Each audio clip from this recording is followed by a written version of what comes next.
Para hadirin muslimin dan muslimat sekalian, Ustaz nak mengajak kalian semua untuk berbicara satu falsafah di sini, nak kaitkan dengan hadis ini. Ayat Quran yang berbunyi, innal ladzina yuqimunas salah wa yu'tunaz zakah.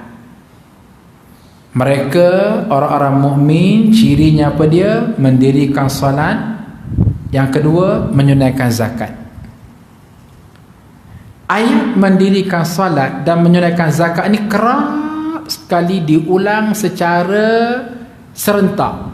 Aqimus salah wa atawuz zakah. Dirikan solat, tunaikan zakat.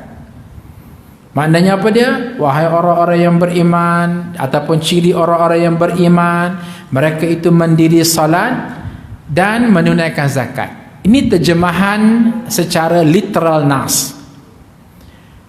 Masya Allah, Ustaz terpegun dengan satu tafsiran yang menterjemahkan maksud wa yu'tunaz zakah begini.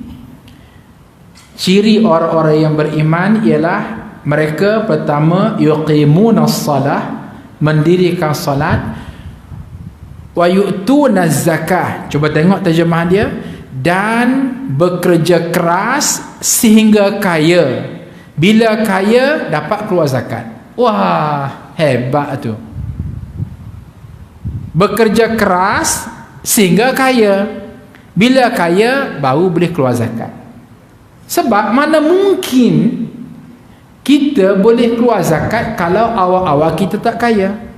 Mana mungkin kita nak kaya kalau kita tak bekerja keras? Termasuklah involvement, penglibatan kita dalam dunia perniagaan. Semua inilah agama bagi signal yang jelas supaya orang Islam berniaga. Tapi macam Ustaz katalah, orang Cina yang beramal dengan hadis Nabi, maka jangan kita jealous jika sekiranya mereka kaya dan kita kayap. Kita tidak kaya. Tapi insya-Allah bila sudah ada awareness, kesedaran, oh kita kena involve dalam dunia perniagaan supaya kita kaya, maka kita niat kita tak lain dan tak bukan nak beramal dengan ajaran Islam. Habis tu Ustaz, kalau kaya tapi hadis yang kata kaya tapi bila berbelanja bataskan perbelanjaan, jangan over sangat.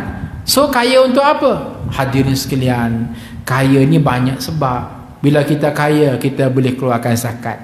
Bila kita kaya, kita boleh infak. Bila kita kaya, kita boleh tolong orang lain. Bila kita kaya, kita boleh tinggalkan pesaka keuangan kepada anak kita. Lain macam bunyi ni. Ambil hadis Nabi. Nabi kata apa? Anta an yatruka ahluka, kamu meninggalkan kaum keluarga kamu aghniya dalam keadaan kaya, khairun, lebih baik daripada kamu meninggal dunia tinggalkan anak kamu tak ada harta, menyebabkan mereka ini fakir miskin, ya ta'ara 'anin nas, kerjanya minta-minta dengan manusia. Biarpun falsafah orang Melayu, anak saya cari sendiri harta saya saya sendiri pun cari harta. Itu orang Melayu kata. Agama kata tak. Kamu sebagai ibu, sebagai ayah bekerja keras. Salah satunya ialah belilah aset untuk kemudahan anak-anak kamu. Dah kaya, belilah rumah yang kedua, rumah yang ketiga, rumah yang keempat. Untuk siapa ni? Untuk anak yang sulung tu lah. Anak siapa dia ni? Untuk anak yang nombor 2 lah, yang belajar kat UIA, yang belajar kat UKM. Itu lebih baik daripada kita meninggal dunia, kita tak meninggalkan harta apa-apa, menyebabkan hidup dia merana. Tengok betapa agama optimis. Nak minta supaya kita kaya tapi digunakan untuk ummah, untuk kebaikan orang lain. Ustaz nak berkongsi sedikit pengalaman. Ustaz bulan lepas pergi ke Palestin, pergi ke Baitul Maqdis. Selain daripada Baitul Maqdis, kita juga pergi melawat Jabal Zaitun, Watin wa Zaitun. Jabal Zaitun itulah juga tempat Nabi Isa dimandikan oleh Nabi Zakaria. Dan hari ini orang-orang Kristian meniru dengan teori baptis. Tak apalah, itu kesesatan dia. di Jabal Zaitun yang tak jauh daripada Masjid Al-Aqsa, nampak akan ada Universiti Zaitun, universiti yang sangat berprestij. Pelajar-pelajar Yahudi lah ni, mana-mana anak orang-orang Yahudi nak belajar di sana, diploma ke, degree ke, master ke, PhD, semuanya FOC, free of charge. Tak timbul soal PTPTN, tak ada langsung. Habis tu ambil duit daripada mana? Kerajaan support? No. Rupa-rupanya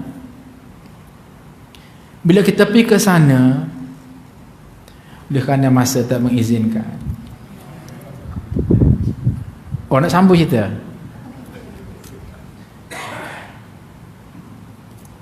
Kita akan nampak ada wall, dinding,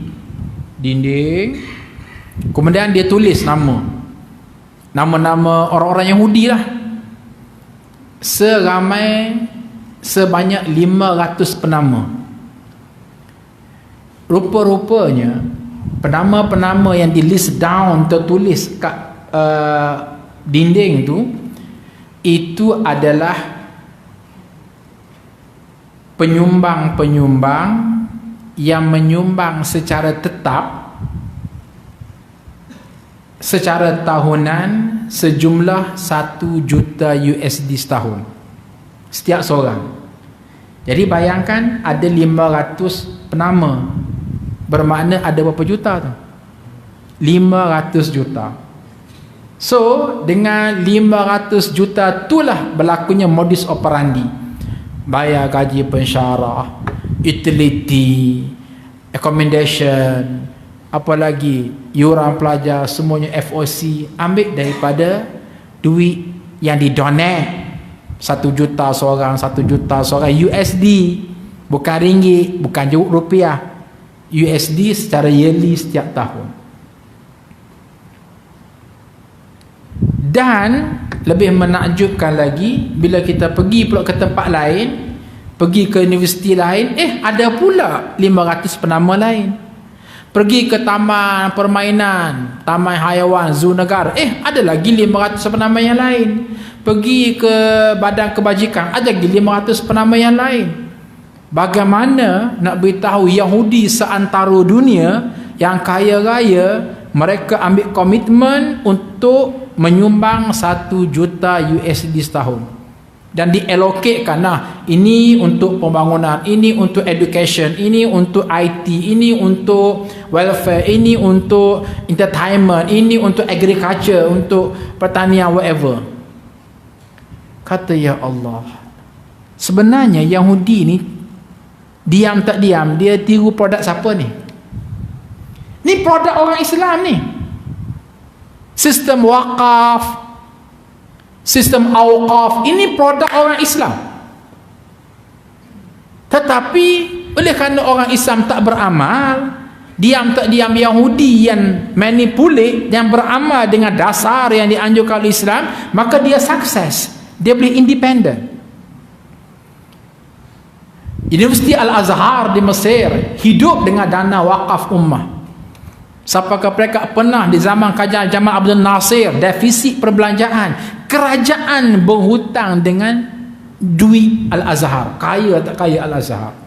Dululah ceritanya. Sekarang dah tak ada, dah hapus lah sistem tu. Jadi nak beritahunya ialah dengan duit yang banyak, banyak benda yang kita boleh buat.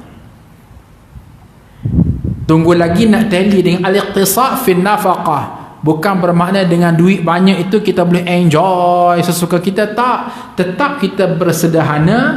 Tunggu lagi duit yang berlebihan ada pada kita, kita allocate untuk kebaikan, kebajikan, untuk bantuan, dan itu tentunya akan menambah suburkan lagi duit kita. Nah, panjang syarah hadis ni ya. Itu baru yang pertama. Ada pun yang kedua, yang ketiga.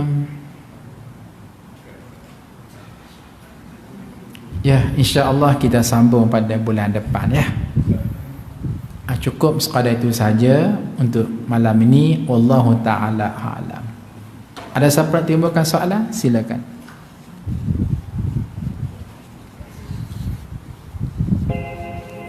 Semua lain clear. Assalamualaikum warahmatullahi wabarakatuh.